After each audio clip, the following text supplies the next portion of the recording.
Olá, sejam bem-vindos ao Legal Pod. Eu sou Patrícia Maione, estou aqui com Carlos Braga. Olá, Patrícia, tudo bem? Olá, pessoal, estamos aqui novamente. E antes de mais nada, aquele agradecimento especial à Laficasa, que está com um cardápio novo. Sim. E especial, pessoal, vocês não podem perder.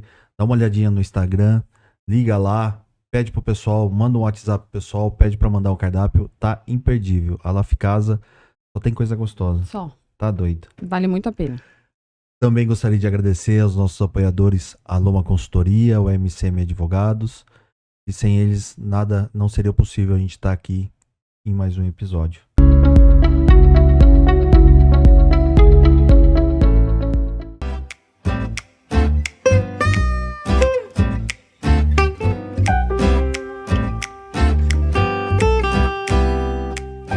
E temos também, novamente, eu nunca vou me cansar de dizer isso, mais um convidado especial. É tudo especial, são todos especiais, né? É isso aí. Hoje nós estamos aqui com o Dr. Bruno Ferreira. Seja muito bem-vindo, obrigado por ter aceito o nosso convite. Dr. Bruno tem mais de 15 anos de atuação em consultoria jurídica, com sólida experiência na emissão de pareceres sobre aspectos do direito privado, notadamente relacionados ao direito bancário, empresarial, imobiliário e agronegócios. Teve atuação em departamentos jurídicos de instituições financeiras, nacionais e internacionais, tais como HSBC, Banco Fibra e Banco Luso Brasileiro. Conta um pouquinho para quem está nos assistindo, quem é o Dr. Bruno. Bom, vamos lá. Primeiramente, obrigado pelo convite, Carlos, Patrícia. Uma honra aqui participar do podcast com vocês. Bacana.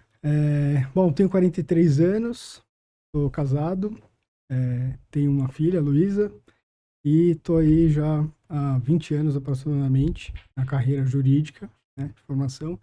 De mercado financeiro tenho 15 anos. Que legal. Né, atuação em escritórios, bancos.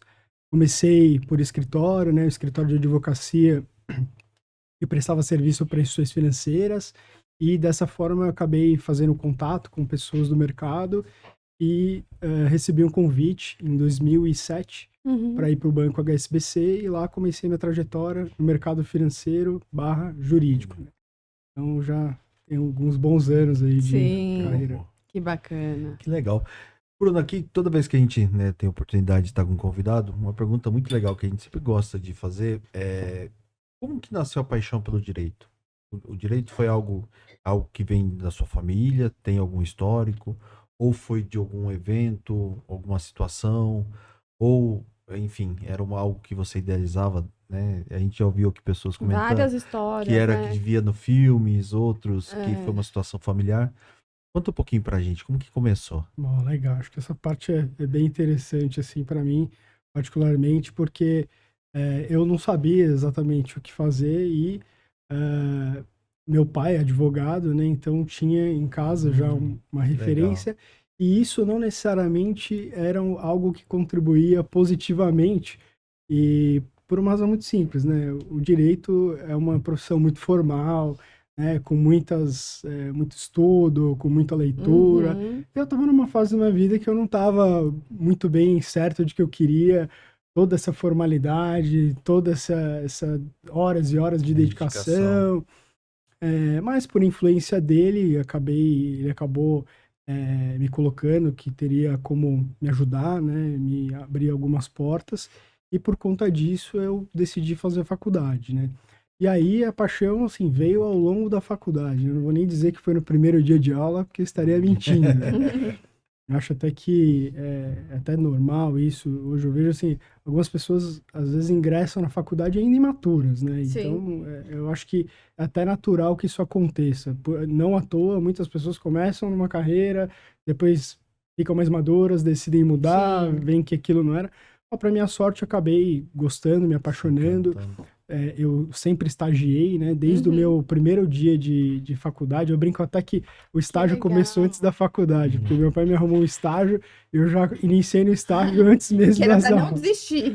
Que era já para ver na prática, ó, a verdade nua e crua do direito, você já vai ver se vai ou racha. Né?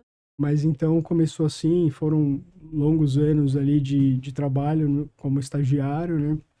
Estagiei na Secretaria da Habitação, e depois já fui mais focado ali para escritório de advocacia e presta serviço para instituições financeiras. Então começou... Desde aquela época, então, já essa oportunidade para escritório de instituição financeira, ele prestava serviço específico, foi depois de formado ou ainda como Foi estagiário? depois de formado, foi no finalzinho ali da faculdade e já formado. Ali, já prestar prova da OAB e Começou ali. E por que eu acabei indo, né, para instituições financeiras? Porque como eu tinha já expertise na parte imobiliária, né, essa primeira oportunidade que eu tive em escritório prestando serviço para banco foi em crédito imobiliário. Então eu fazia análise jurídica de documentação para concessão de financiamento imobiliário. E ali aquela análise de matrículas e certidões, aquela coisa bem pesada, né? Maçante. Mas foi legal, eu gostei e eu tinha uma referência muito grande em casa. E toda vez que eu tinha uma dúvida, né, conseguia me ajudar. E foi muito interessante, porque eu vi também, isso tudo foi bacana, porque eu via muito assim na prática as coisas que estavam mudando ali na legislação jurídica relacionada a essa parte. Então, eu acompanhei muito aquela transição ali, né, da alienação fiduciária, né, com o advento da lei 9.514. Isso, eu via meu pai muito falando de hipoteca, e quão hipoteca era um negócio complexo, né? Então, os bancos faziam financiamento imobiliário à época, né, lá atrás, era com hipoteca, e a pessoa não pagava e você não conseguia tirar a pessoa da casa, né? Assim, eu conheço casos, né, pessoais, a pessoa ficou morando 15, 20 anos num apartamento que era financiado, tinha hipoteca e o banco não conseguia tirar. Exercer. Né? Então, foi bacana acompanhar essas mudanças também. Essas alterações. Eu imagino, porque o direito, não sei se eu posso me referir dessa forma, mas posso falar direito bancário? Porque quando eu penso, né, nas instituições financeiras e o advogado ali, eu imagino que ele tem que ser o cara mais antenado ali do mundo, né? Porque tanto as questões de crédito, essas questões imobiliárias, né, de conhecer dessa parte que é burocrática, né? Mas também as questões de tecnologia, as questões de fraudes, todas essas questões que hoje estão muito em voga, né? Sim. Que hoje tá pegando muito assim, não é em uma ou duas, são em todas as instituições financeiras, né? Sabe o que você está falando, assim, parece mais do mesmo, né? Dizer que a gente, advogado, tem sempre que estar antenado, estudando, né? Acompanhando a legislação, mas isso que você está falando, assim, eu corroboro muito essa visão, não só pela questão da tecnologia, mas porque em instituição financeira, como você sabe, a gente é regulado por Banco Central, em alguns casos, CVM, então, assim, o Banco Central, por exemplo, assim, ele é metódico, então, assim, a gente recebe publicações de normativos diariamente. Isso que eu ia falar, deve ser uma coisa insana. É diário. É diário. Então, assim, é muito raro passar um dia, tá, ou dois, sem uma publicação de uma alteração de norma ou de um novo normativo do Banco Central. E agora, ainda com essa questão do Pix, né? Todo mundo conhece o Pix em larga escala, mas imagina que a cada passo que o Pix, na prática ali para o usuário final, a cada passo que o Pix dá, né? A cada melhoria que ele tem, então a Pix agendado, né? E N outras melhorias que o Pix vem tendo ao longo do tempo, né? Desde da criação pelo Banco Central, ele vem na parte de regulação, né, de normativos do Banco Central, ele vem editando normas constantemente. E são normas bem pesadas, envolve muito a área de tecnologia, segurança da informação. Porque assim, você muda uma coisa, você expõe o usuário, né? Então, você precisa, ao mesmo tempo que você melhora ele, você precisa torná-lo seguro. E para isso você tem um ecossistema em volta. Então não basta o Banco Central idealizar um negócio e falar assim, ó, vai funcionar assim, vai ter essa segurança. Ele precisa que as instituições financeiras estejam preparadas para aquilo ser seguro. Então essa parte aí envolve homologações e enfim, é realmente bem puxado essa parte. Eu já ouvi uma brincadeira uma vez, aquela brincadeira, mas que brincando, uma pessoa que falou para mim, se tem alguma coisa que funciona nesse país é o Banco Central, porque realmente eles são bem criteriosos, exigentes, tem toda uma normativa de segurança. Além de tudo isso, ainda ele tem que fiscalizar. A fiscalização deve ser muito pesada, né? Não, eles são realmente muito, muito bons. Eu tenho, inclusive, um tio que é advogado e também é do Banco Central, e ele é uma pessoa, assim, meio fora da curva. Então, eu tenho, assim, as pessoas do Banco Central, para mim, são parecidas com ele, são no nível dele. Então, Grandes referências, né? então são pessoas que realmente estudaram bastante para chegar lá, né? Porque são concursados e realmente é uma instituição que goza de muita credibilidade, né?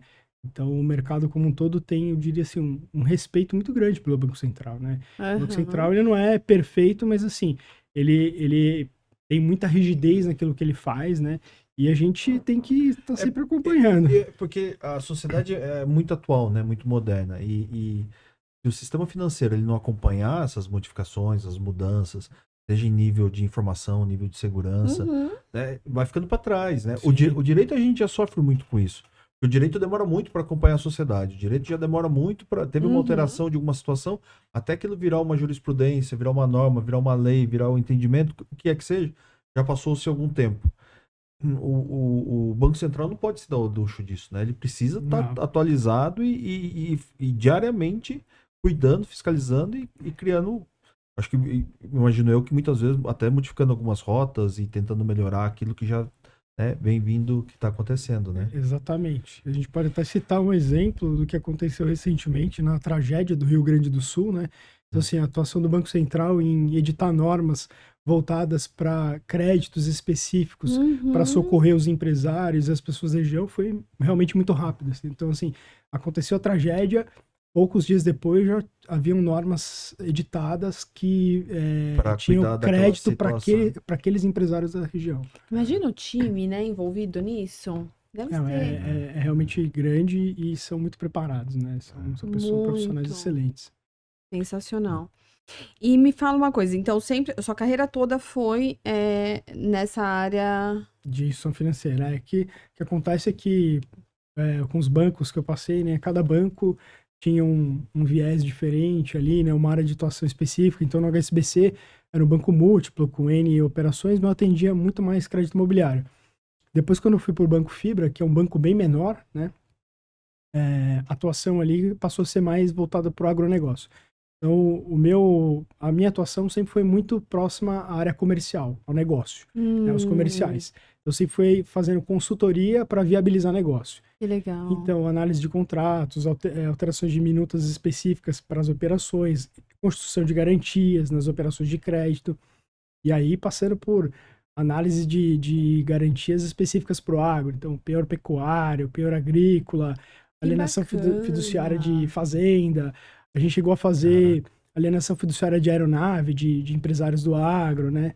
E tem até, assim, não posso dizer que é engraçado, porque não é engraçado, mas eu acho que é interessante, assim, uma das minhas experiências com essa parte de alienação fiduciária foi com aeronave, né?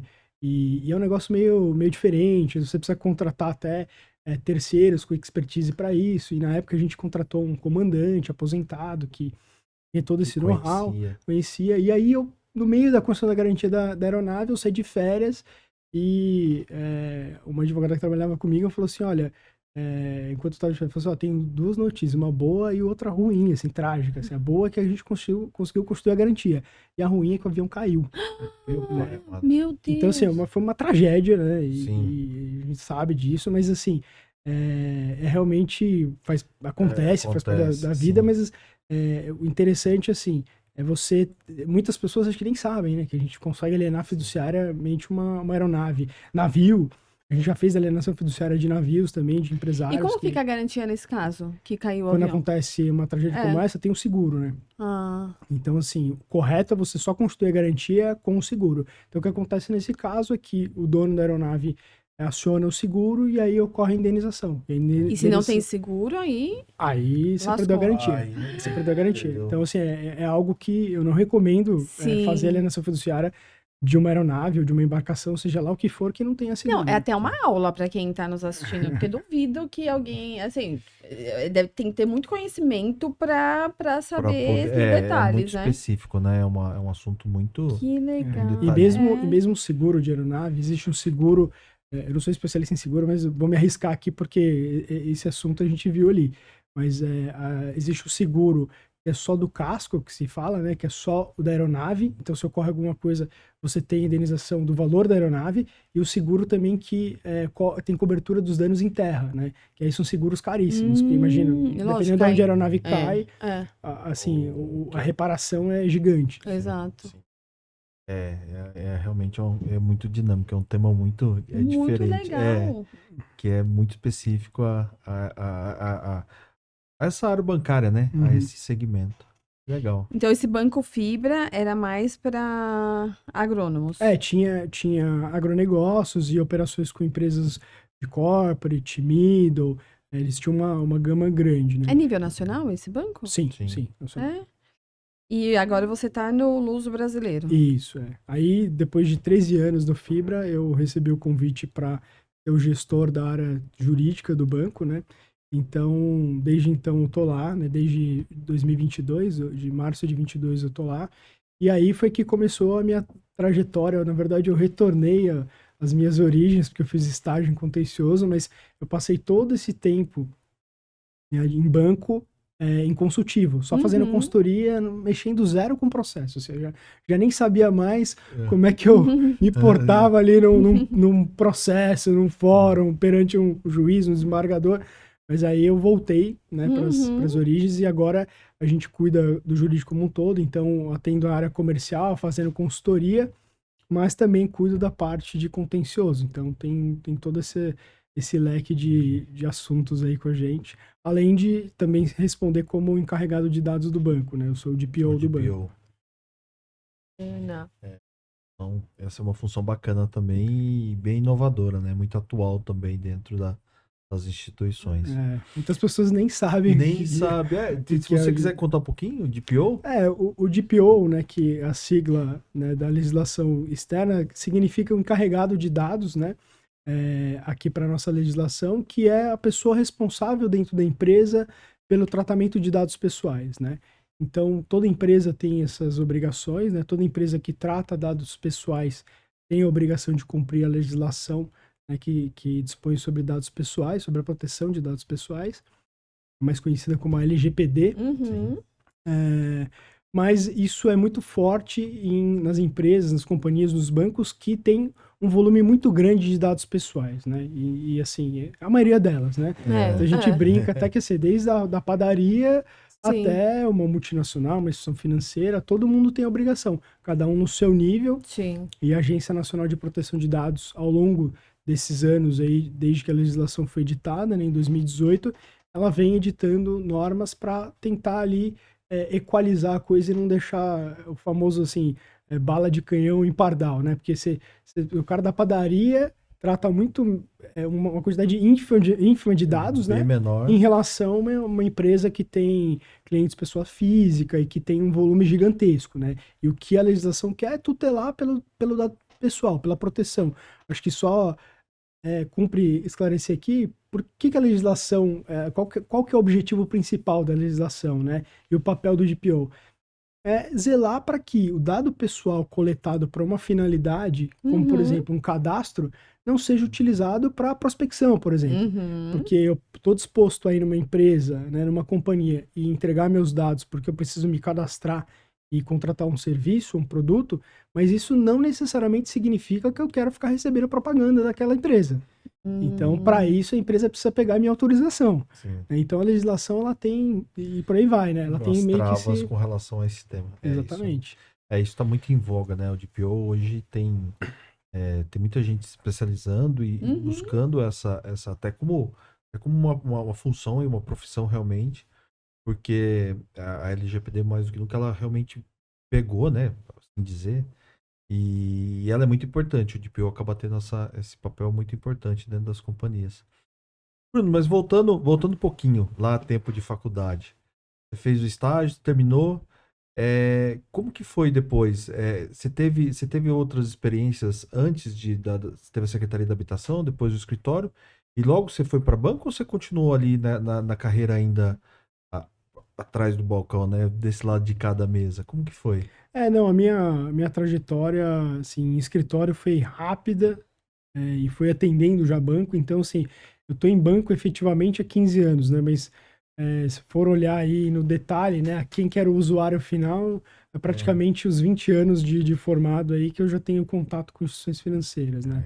Então, é uma longa história aí. É uma história de amor mesmo. Na área de proteção de dados, já teve algum problemão, assim, alguma coisa muito...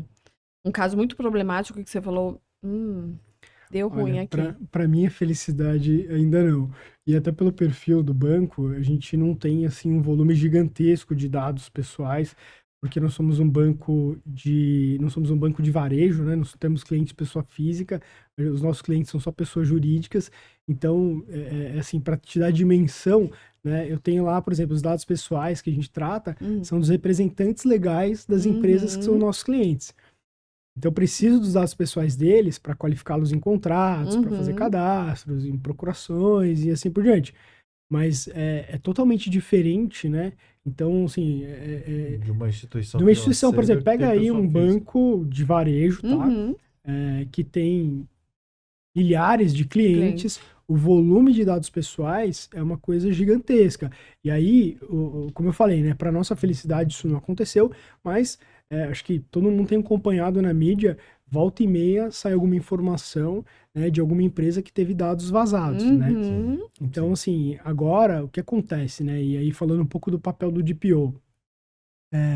O DPO, ele tá ali para tomar as ações necessárias se porventura acontecer isso. Então, vamos supor, se ocorrer um vazamento de dados, você tem que tomar algumas ações em relação à própria Agência Nacional de Proteção de Dados, tem que comunicá-la, assim como comunicar, no caso da instituição financeira, o próprio Banco Central, né, que é o órgão regulador, e aos titulares dos dados.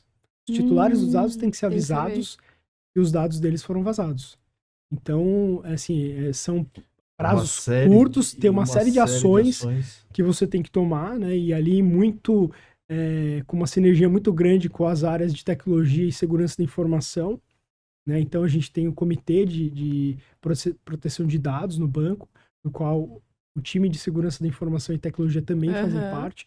E ali a gente, a cada novo projeto do banco, novo produto, agora, com a política, né, que as empresas têm que ter de proteção de dados, a gente tem que fazer ali o procedimento de Privacy by Design, que é entender quais dados estão sendo tratados naquela atividade, qual é a base legal de tratamento. Então, vamos só exemplificar aqui. Base legal de tratamento.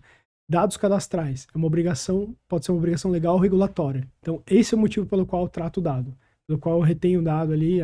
Mas, por exemplo, se eu estiver falando de prospecção, é legítimo interesse.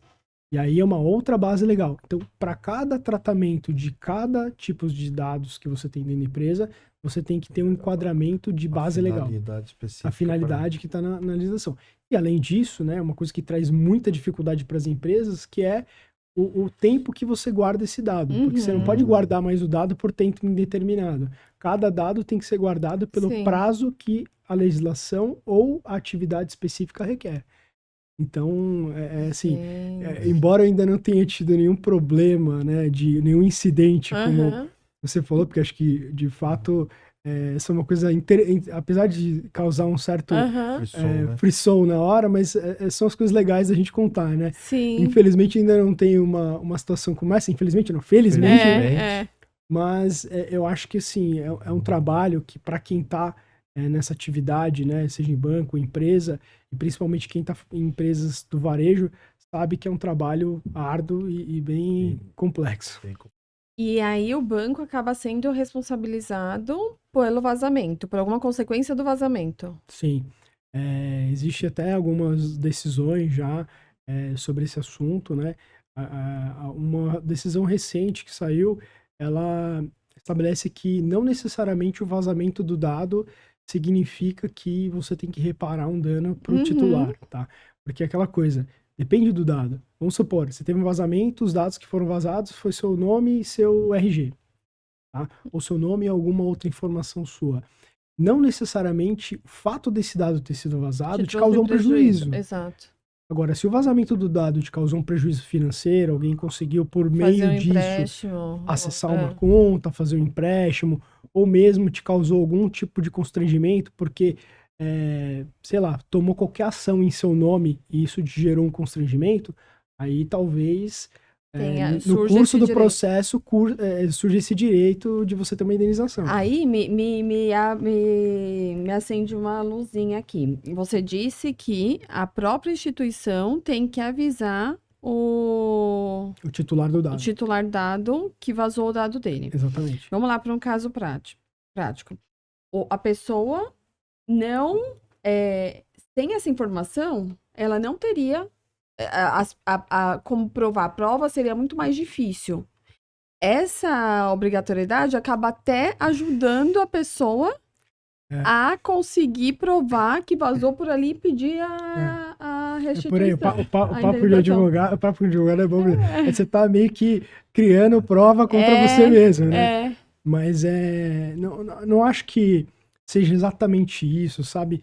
Mas, assim, no fundo, você está dando oportunidade ali do titular do dado. Qual que é o objetivo disso, né? O legislador, qual que foi o racional ali?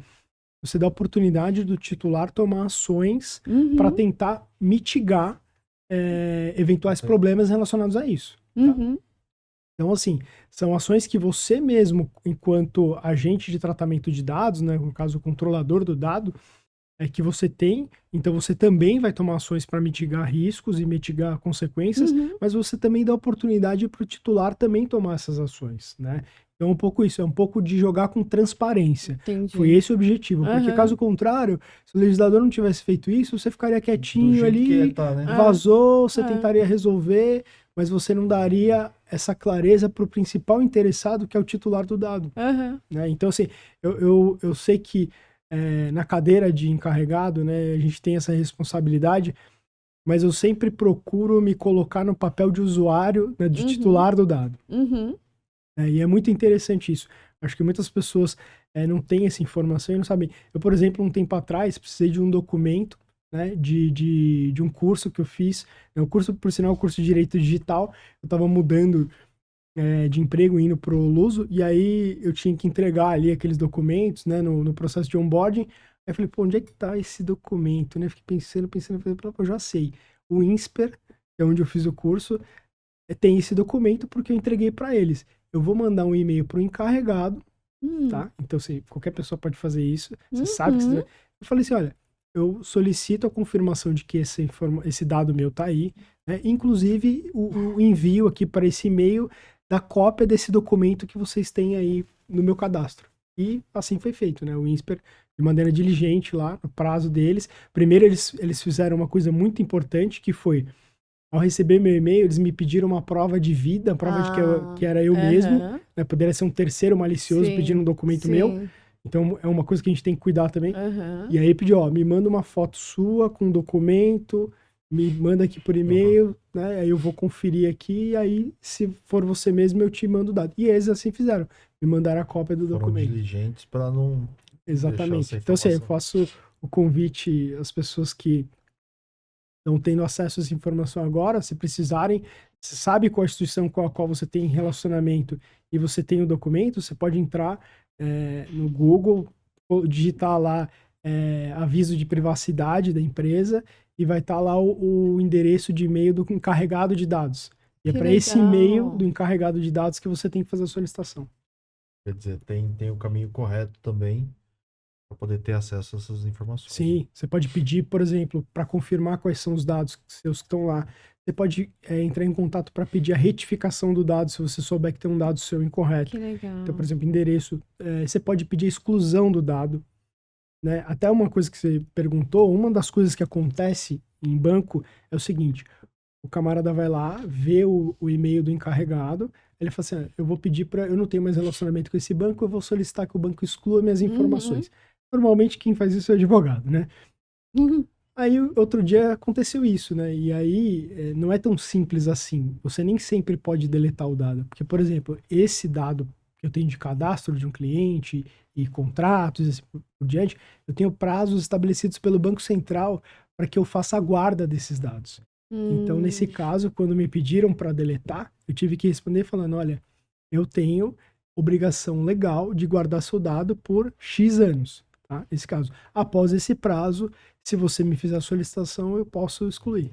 Então também tem isso, não é tão simples assim. A lei te dá o direito de excluir, mas Por outro lado, também o existe a controlador do questão. dado também tem a obrigação legal de fazer a guarda do dado por determinado período. Gente, complexo, né? E aí, Bruno, até me corrija se eu estiver falando alguma besteira, né? Mas isso aplica-se, por exemplo, a gente está falando aqui de dado cadastral do cliente, mas numa empresa, no relacionamento com o empregado, por exemplo, mesma coisa, os dados você precisa proteger.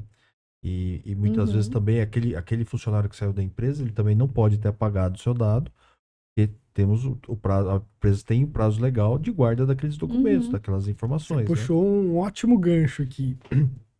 Exatamente. O empregador, ele pode guardar o dado pessoal, né, de cadastro, ou seja lá o que for, do colaborador, pelo prazo necessário para se defender numa eventual ação trabalhista ou até mesmo em questões relacionadas a questões previdenciárias e assim Ou por até diante. perante o cliente, uma responsabilidade perante um cliente, de repente. Perante o cliente não, porque ali perante o cliente o que vai envolver mais são os Relação dados civil, né? da operação, do banco e os dados pessoais do cliente. Mas os dados do colaborador, para Uhum. que eles são guardados, né? Então eu tenho dado ali, porque eu estou tratando dados para, por exemplo, fornecer benefícios. Então eu tenho os dados pessoais do colaborador e dos parentes dele, da esposa, do filho, Dependentes, eventualmente dos dependentes. Por que eu tenho isso? Porque eu preciso fornecer benefícios. Eu forneço assistência médica, eu preciso ter os dados para poder fornecer a carteira do convênio. Eu Uhum. compartilho esses dados com o convênio. E aí eu já estou falando, eventualmente, não só de dados pessoais, mas de dados sensíveis, né? Então, a legislação também faz essa Essa diferenciação, diferenciação, né? verdade. Dados sensíveis, então, são de... Por exemplo, o sexo, a raça, né? Questão religiosa, então os dados sensíveis vão por aí. Dados pessoais são RG, CPF, endereço, o próprio Aham. nome, endereço de e-mail, né? E dados sensíveis são outros dados, cunho religioso, sexual, então, e assim por diante. Então, essas informações, né, eu compartilho com outras contrapartes. Então, o empregador ele tem que compartilhar essas informações, como eu falei, por exemplo, para fornecer benefício, fornecer um cartão, uma alimentação, uma refeição. Então, não é só o banco que trata o dado pessoal, tem os prestadores de serviço do banco que também. Então, vamos supor que você tem um prestador de serviço que roda a sua folha de pagamento. Esse cara também vai ter acesso a dados pessoais. E aí abre outro gancho, né, que é você cuidar de todos os seus contratos. Então, todos os seus contratos com todas essas contrapartes têm que ter cláusulas elaboradas especificamente para cada cenário. Então, eu tenho um contrato com uma empresa que roda a folha de pagamento. A minha cláusula de LGPD com essa empresa vai ser uma. O contrato que eu tenho com uma empresa que cuida de seguro-saúde, tá? Ele vai ter uma abordagem bem mais complexa, bem mais ampla. Por quê? Porque ele trata dados sensíveis. E aí a legislação dá um norte diferente para quando você está falando de dados sensíveis. Ele tem bases legais diferentes, prazos diferentes. Uhum. Então, por exemplo, em alguns casos até você tem que ter um termo de aceite, como é que fala? A pessoa tem que autorizar expressamente o compartilhamento do dado. Então, o trabalho do DPO com a parte de pessoas das empresas, né? Os dados é uma coisa. É um muito trabalho criterioso. bem pesado. E Assim. nesse caso, nesse exemplo, o empregador, ele é corresponsável se vaza um dado? Por exemplo, com a empresa o fornecedor de assistência médica. Sim. Ele é corresponsável. Sim. O empregador, enquanto a gente... Porque, assim, a legislação também, ela tem as figuras do controlador e do operador. Quem é quem aqui? Se eu estiver falando, por exemplo, do banco em relação à empresa que presta o serviço. O banco é o controlador do tratamento de dados. E a empresa que presta serviço é o operador. Operador por quê? Porque ela age de acordo com os comandos do controlador. O controlador que fala, olha, você vai tratar esses dados pessoais para essa finalidade, para esse serviço. Uhum. E a legislação, ela impõe um rigor muito maior para o controlador. Então, eu tenho que ter cuidado e tenho que, no meu processo de conheça seu parceiro, né, seu prestador de serviço, eu preciso ter cuidado para contratar pessoas que têm políticas de tratamento de dados, que têm diligências, porque senão não adianta nada. A minha casa tá linda, perfeita, né? Só que se a do vizinho não tá, né? Eu vou ser contaminado. O vizinho aqui, nessa analogia, é o prestador de serviço. Sim. Então, é um pouco isso. A gente tem que ter os cuidados também nessa contratação dos terceiros. Gente, que aula, né? Legal. Esse é um assunto, a LGPD é um assunto, tratamento de dados, cuidado das informações, realmente o mundo, se tornou um mundo à parte, né? Mundo à parte que eu digo são outras diversas situações, outras implicações, mas que está totalmente ligado à operação, ao dia a dia da empresa, né? Sim. Não tem como desassociar, né? Sem o dado pessoal, você não faz uma nada. empresa não anda, ela não vai conseguir, nada. Né? Nenhuma empresa consegue sobreviver e ter suas atividades hoje sem os dados pessoais. Sem os dados pessoais. É isso. Você vê aqui, como é que eu cheguei aqui hoje, né? Eu tive que me identificar na portaria, aqui, mandar meu e-mail, meu nome, meu currículo. Então, quer dizer, vocês têm dados pessoais meus já, né? Vocês já são agentes de tratamentos em relação aos meus dados pessoais e de N outras pessoas que vêm aqui, né? Então, obviamente, vocês como advogados têm seus corpos jurídicos estão devidamente preparados para isso, mas é para ilustrar, né? A gente está em todos os lugares que a gente vai, a gente tem tratamento de dados. Os dados estão circulando. É bem isso. E qual foi a maior diferença que você sentiu vindo do consultivo pro contencioso? E realmente, para mim, não vou assim, ficar com meias palavras, tem sido bem desafiador, porque uma pessoa como eu, que sempre atuou na área de negócios, né, ali na linha de frente, viabilizando negócios e muito próximo do comercial e produtos, eu tinha, de certa forma, até uma certa aversão a processo, tá? Não vou mentir. E eu fui muito sincero quando eu recebi o convite para gerir o jurídico do Banco Luso, porque eu falei, olha, minha experiência ficou lá atrás, assim, na época de estágio, eu tô todo esse tempo só cuidando de consultivo, né? Então eu vou precisar, isso vai ser muito desafiador para mim, eu vou precisar me reiterar sobre tudo. Eu já não sei, eu brinquei, eu já não sei prazo nenhum, tá? Você me pergunta assim, ó, o prazo para contestação eu já tava, naquela ocasião ali, eu já tava sem saber.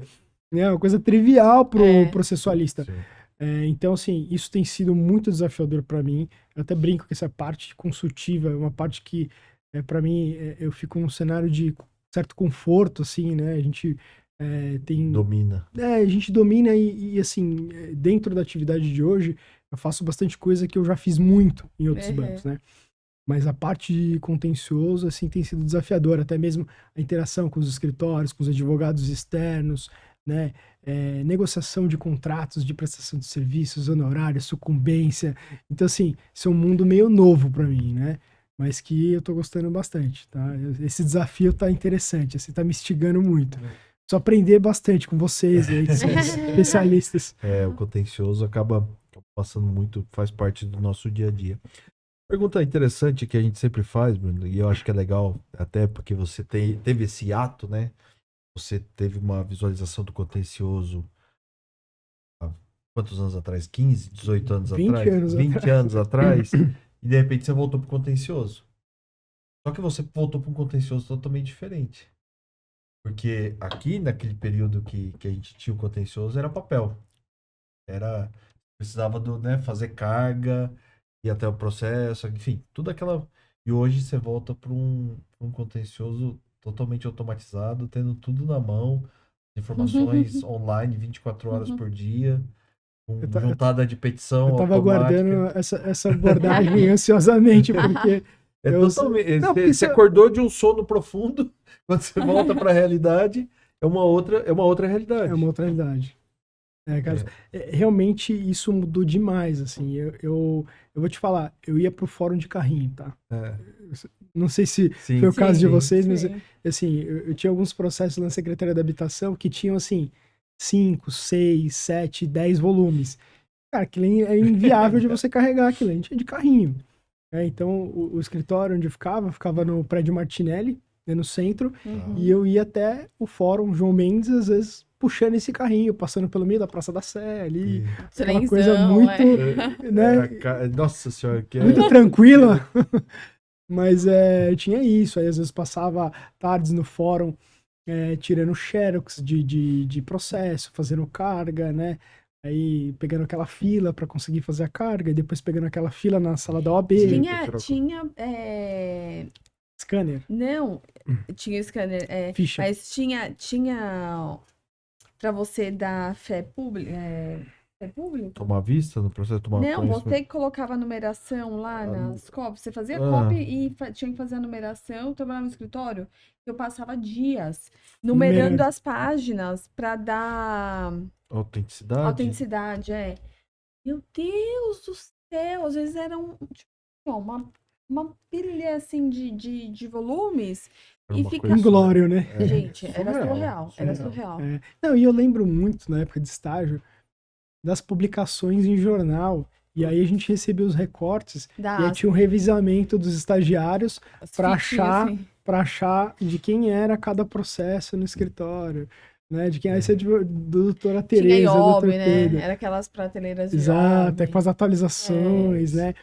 Lembro até que outro dia eu estava numa reunião no centro e passei pela Álvares Penteado e, se eu não me engano, tinha a ASP ali, a biblioteca, há muitos anos atrás. Sim, e eu me lembro da advogada com quem eu trabalhava, a doutora Tereza Tenca. Eu lembro que ela falou assim, você precisa ir estudar esse assunto, vai lá na biblioteca, pega lá os livros, sentar e ficar lá procurando o assunto. Às vezes pegava 5 livros e não achava nada, né? Exato. Então, isso tem o gancho que você puxou, assim, não querendo falar assim, no meu tempo, né, aquele papo chato de velho, já tô velho, mas assim, é verdade, mudou muito, né? Então, hoje, assim, é infinitamente mais rápido o acesso à informação. E a gente não pode nem reclamar disso, porque assim, a gente também se beneficia dessa agilidade e tudo mais, né? O processo digital, eu posso falar assim, eu pessoalmente não cheguei até hoje a protocolar nada, então assim, eu tô desde aquele tempo ainda no protocolo lá do João Mendes, tá? Que pegava fila e protocolava. Foi o último protocolo que eu fiz, né? Porque o protocolo hoje, quem faz é a minha equipe, os advogados externos, eu mesmo nunca fiz um protocolo digital. Mas espero fazer em breve. Porque eu tô curioso. Mas olha como a gente mudou, né? Eu lembro que tinha até correria para, tem que chegar, você tem que correr, porque se tá tarde, você vai perder o horário do protocolo. Hoje em dia, né, até nisso que você estava falando, a gente consegue, por exemplo, lá no escritório, a gente consegue fazer trazer algumas métricas para o processo, né? Então você consegue hoje, além de uma pesquisa em jurisprudência e doutrina muito rápido, né? Mas hoje em dia você consegue, inclusive, ter as decisões de como o juiz de tal vara ele está decidindo, qual que tem sido a tendência. Da jurimetria. Da jurimetria. Então, hoje você consegue metrificar dados, trazer, né, ajudar junto com o cliente o entendimento e até as soluções mais práticas para aquele caso, dependendo do assunto, do tema, ele já é recorrente e até tem uma certa, um certo histórico junto àquele juízo, né? Então, hoje em dia, quer dizer, as coisas mudaram e quando que isso era possível? Por exemplo, quando você queria, principalmente no tributário, né? Tinha uma ação, vai ter, eu lembro disso, tinha uma certa tese tributária. E o pessoal vendendo na porta, na cena, eles vendiam as petições, vendiam as teses. Que você não acha lá no site também? Você achava os julgados. Por quê? Era uma situação que você não tinha hoje. Se você quer estudar um tema, você tem o processo digital, você pode fazer estudos de jurisprudência. Antes, para você ter acesso a algum tema, você teria que ir lá, debruçar no balcão, tentar localizar um tema que um processo estava correndo naquele sentido e ir lá olhar, falar, compulsar os autos. Você vai lá, você tá olhando e fala, puxa, esse aqui que eu precisava. Vou tirar uma cópia porque eu preciso estudar isso aqui melhor. Hoje em dia não. Hoje em dia é uma outra realidade, uma outra dinâmica o processo, né?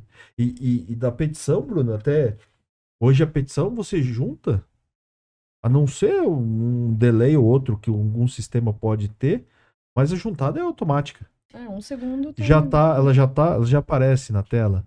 Isso é sensacional. É uma coisa, assim, absurda, né? Então, quer dizer, essa agilidade, essa praticidade melhorou muito, né? Muito. Mas é interessante. Esse é um papo recorrente, assim, às vezes em almoço com um estagiário E, que cara, o cara não consegue nem imaginar o que que era a vida nessa Não. época. Eu lembro até que tinha uma época em que alguns escritórios, né, e aí eram os maiores, que tinha um scanner de mão. Eu Então, tinha, eu trabalhava no escritório que eu tinha. olha só, eu É. eu tenho inveja dela. Eu ficava do lado, assim, e na Secretaria da Habitação não tinha. Eu tinha que pegar e levar na OAB, mas eu falava, olha que facilidade.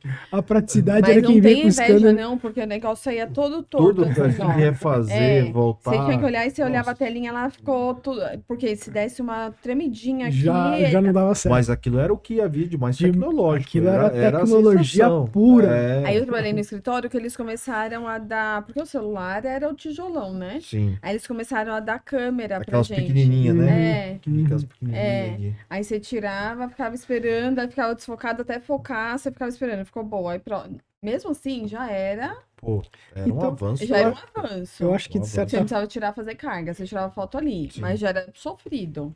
Hoje em dia, quem tá aí começando tá muito Pô. bem, obrigada. Não, hoje em dia, você consegue, por exemplo, essa questão mesmo de ter acesso ao processo. Muitas vezes saía sentença, prazo rodando, você não conseguia ter acesso ao processo. Tudo bem que depois o prazo era devolvido, tal, mas, pô, e a dor de barriga, e a correria? No cível ainda, a gente sempre teve 15 dias, no trabalhista é 8. Você tinha metade E do pra prazo. devolver os processos em dia chovendo, frio chovendo, Nossa. colocava tudo no saco de lixo, O envolvia Jano- tudo no saco de É, lixo. puxando não, o carrinho. Não, e é muito legal porque é muito diferente, né? E como você teve esse hiato, né? Você teve esse longo período entre essa realidade há 20 anos atrás e agora, é muito legal porque você realmente, pô, é outro Não, eu sou um universo. felizardo, né? Porque eu já É. voltei pra parte extremamente ágil, fácil.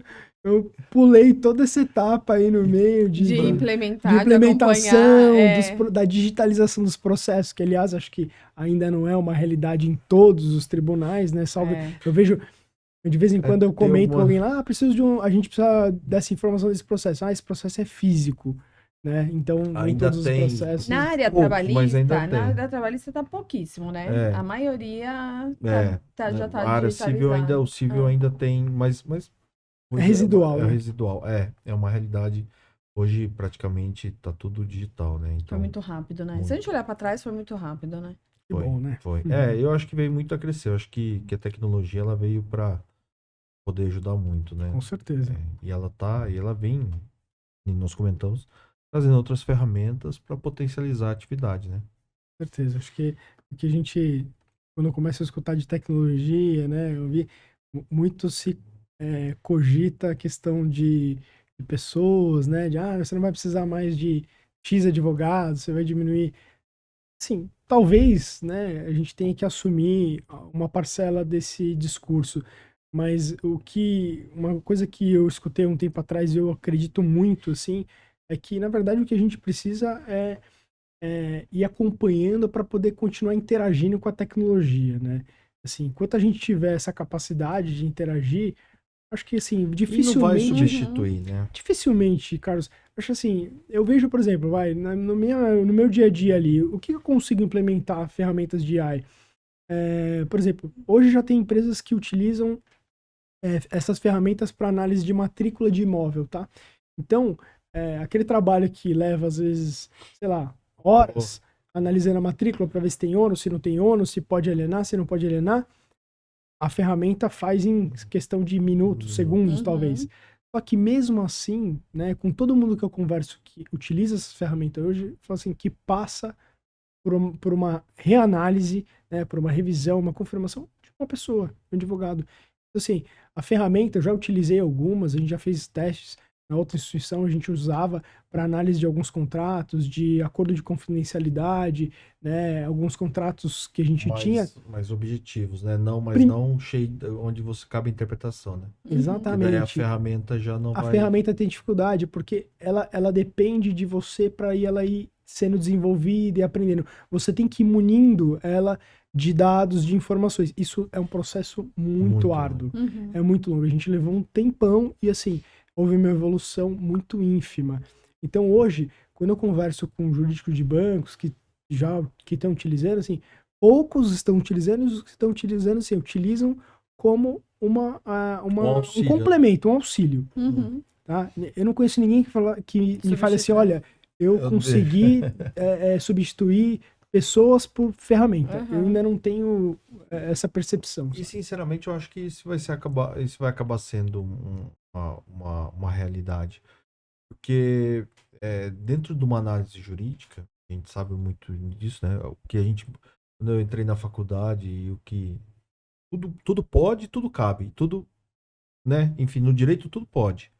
Tudo é possível. Então, existem muitas variáveis. Se você pegar uma matrícula, tudo bem que uma matrícula já é mais objetiva, as informações, as relações. Mas existem outras relações que não estão naquela matrícula, que tem entre as partes, que você, muitas vezes, depende daquilo também para fazer análise, para saber o conteúdo sensível que está ali. Você pega uma sentença. A sentença, muitas vezes não, a maioria das vezes ela depende de interpretação. E muitas vezes, o cara que perdeu, a gente já teve histórico disso, de perdeu e não querer recorrer. Fala, pra mim tá ótimo, deixa do jeito que tá e não quero seguir. Se você for deixar para um IA, ela pode ser que ela vá tomar um procedimento padrão, de um recurso. Enfim, né? Eu acho que tem muita coisa legal no meu dia a dia que eu utilizo a inteligência artificial. Nós temos muitas ferramentas no escritório que a gente desenvolve, mas assim, ele acaba sendo muito mais para tarefas repetitivas, do que efetivamente para uma substituição de pessoas. Né? Perfeito. Essa é a nossa percepção também. E me conta um pouco como que é o Bruno nas horas vagas de lazer, com a Luísa, com a Ju, como que... É isso, nas horas vagas de lazer e pós-trabalho, sempre com elas, ou com a minha família, com minha mãe, meus pais, aliás, meus irmãos, né? Meus pais e minha irmã moram em Jundiaí, então, assim, as horas vagas e os finais de semana, muitas vezes eu tô por lá, porque tá todo mundo lá, então acabo eu indo para lá. Eles tentam me puxar também para lá, porque a gente já tem um monte de amigos que estão em Jundiaí também. Assim, Isso virou uma realidade, né? Porque São Paulo e Jundiaí é logo ali, né? É muito perto. Para minha sorte é muito perto. Até brinca, eu chego mais rápido na minha mãe em Jundiaí do que na minha sogra que fica no Jabaquara. Tem muita gente que faz até meio que saudade de dormitório, vai pra lá, né, trabalha pra cá e vai pra lá. Sim. A família toda lá. É isso que o pessoal fala, vocês têm que vir morar aqui e tal, mas ainda não é o momento. Mas nas horas vagas a gente procura estar com os amigos, com a família. Gosta de cozinhar. Mas assim, chega a ser um hobby, assim, né? De domingo é um dia, assim, que eu tô mais relax, né? Eu lembro sempre da minha mãe falando ali, né? Dona de casa com os filhos, assim, olha, vocês não sabem o quanto é difícil ter que ficar pensando no que vai fazer, né? E eu entendo muito ela, né? Sim. Agora, né, que tem filho também, precisa pensar nessas coisas. Mas, assim, acaba que realmente o prazer, né, e ter como hobby tem que ser no final de semana, tranquilo ali, fazendo as coisas com calma, sem pressa, tomando um vinho. Tomando, né, um vinhozinho para acompanhar ali, para até clarificar ali as ideias, né, a criatividade. O dom, para aflorar o dom culinário. Exatamente. Então, assim, eu gosto bastante de cozinhar. Que legal. Poxa, Bruno, obrigado pela participação, foi muito legal. A gente discutiu aqui temas muito, muito interessantes. Tenho certeza que para muita gente pode ser até uma inspiração. Sim, e até como carreira, né? Porque a gente fala muito aqui que a gente se preocupa. Tem muita gente hoje procurando se reinventar, procurando dentro do próprio direito. Tentando se achar. E hoje aqui a gente conversando sobre a figura do DPO, sobre o próprio direito bancário ou a vivência dentro de uma instituição financeira. Ela é muito dinâmica, ela envolve muitos assuntos, cada vez mais atuais e recorrentes, e recorrentes no sentido de atualização, né? Sempre que necessário. Então, obrigado, foi muito bom, foi muito legal, enfim, foi muito enriquecedor, né? Muito bom, obrigada por ter aceito o nosso convite, por ter participado. Para quem está nos assistindo, foi uma aula de proteção de dados. Tenho certeza que vai ser de grande valia aí para vocês. E continuam nos seguindo aqui, que com certeza os outros episódios também estarão imperdíveis, assim como o do Dr. Bruno. Tchau, tchau. Tchau, pessoal. Tchau. Obrigado.